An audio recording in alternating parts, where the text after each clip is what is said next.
Hey, I just finished reading this book, Science for Life, A Manual for Better Living by Brian Clegg. I actually read this about 4 years ago, but back then I wasn't doing any book reviews, so I figured I'd read it again. Not the most exciting book in the world because it's not got a great plot or anything, but very, very interesting. Each chapter looks at the science behind a lot of different things, and there's a section on exercise, there's a section on the environment, there's a section on fun and your brain and health and psychology. For me, none of the stuff in here was that much of a surprise, and it probably won't be for a lot of people who read a lot. But if you read a lot and you tend to read things like the popular newspapers, then probably everything in here will utterly surprise you. And the use of science is important to science itself. So newspapers love to say there's scientific evidence for this or that, and it's usually just all bullshit. Especially if you're talking about newspapers, the popular ones, the Sun, the Daily Mail is probably the biggest culprit for coming out with bullshit that's harmful. For example, they talk in here about the science behind the claim that MMR combined vaccines are related to autism. They're not. It's poor. It's just really bad use of science. In fact, the guy who came up with that claim, surprise, surprise, he was developing a um, single-use vaccines for mumps, measles, and rubella. So obviously, if his bullshit had been um, effective, I mean, it convinced enough people, and it caused a lot of harm, and there were actually deaths and disabilities as a result of that bad use of science, and the idiots out there who will believe things they read in any old, well, it's not any old paper. Some newspapers are actually good, but these anti-vaxxers are so fucking stupid. I've just got to say that. There's a section in here on vaccines. Oh, vaccines are, you wouldn't inject this into your body or that into your body.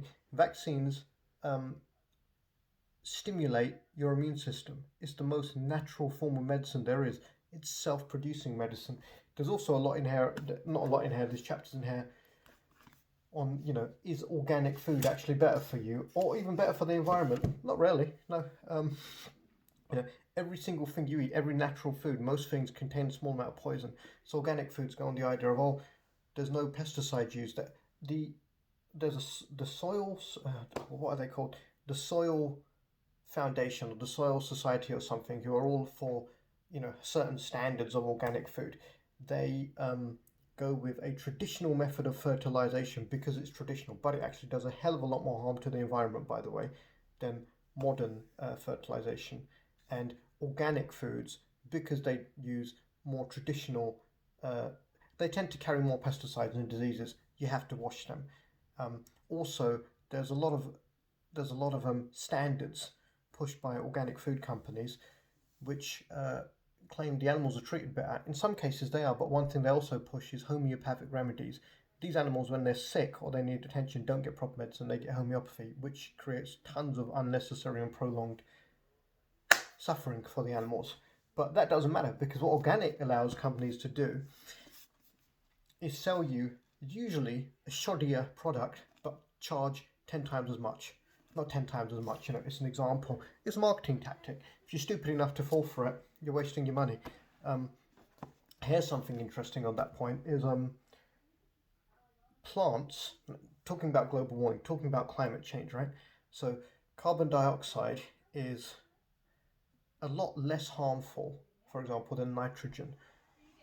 Plants can be genetically modified to pretty much wipe out the nitrogen produced by agriculture. If that was done, it would have as much of an impact on the environment, a positive impact, as putting an end to all air travel. But people don't go for it because they're all scared of genetically modified. Stupidity winning again, right? So if you want to talk about genetically modified, there'd be no such thing as a dog if it wasn't for genetic modification, because dogs are all genetically modified wolves breeding. Yeah, that's what it is. What else is there? Cauliflower is a genetically modified plant which is so rubbish that it can't exist without human intervention. It cannot spread its own seed. So it's just stupidity generally propagated by the media, which is the case with most stupidity, isn't it? But really good book. Not, like I said, it's not a page turner. I actually had to sit down and concentrate to read it, and it's one that's worth going back to. For example, sometimes common sense doesn't concur with science. So common sense will tell you that if you go out into the cold, you're going to catch a cold. The fact that it's called a cold is a problem as well. It's actually the viruses that cause it pass from person to person. So in cold climates, people tend to huddle together more in warm environments, which are good for those viruses, so they easily spread. But being very, very cold can weaken your immune system.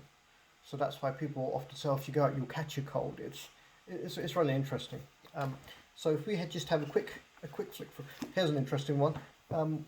The 3 biggest causes of cancer, which are consumed by human beings. It's obvious, isn't it? Tobacco, alcohol, and coffee. There's actually no scientific benefit to drinking alcohol, although the effects that alcohol has on behavior, for example, a glass of wine slows down the mind, so it's easy then to be creative. Yeah. I started off by saying this isn't that good, but I've got lots to say about it. So it's obviously got a lot of interesting, useful information, but it's not written in the style of a really cool story. I'm going to read story after this one. I love this chapter because this is obvious. Diet. This chapter here, this paragraph here, sums up everything you need to know about losing weight. There's no such thing as superfood. Antioxidant foods, right? What a load of bullshit. Your body produces its own antioxidants. You will not boost those by eating more of a certain food. In fact, some vitamins, vitamin A, if you have too much of it, you'll die. It's poisonous. There you go. So, and in an environment like we live in today, where people buy all these fucking conspiracy theories and all this other bullshit, I wish people would just pay more attention to science. The world wouldn't be so messed up then. Chocolate. Oh look, there's a chapter on chocolate. There's a chapter on coffee. Dairy. Oh, let's all go vegan and not eat any dairy. Dairy is so good for you. But if you look at it historically, sometimes it's popular, sometimes it's not. One thing that Brian Clegg says is if there's a health claim or a miracle food or this or that, it's all designed to make you buy more of this or that, and they've got a celebrity backing it. It's probably bullshit. Storage of food, salt, global. So many chapters. Let me see, right? How many chapters are there in total? Oh, no, it's just got the page numbers.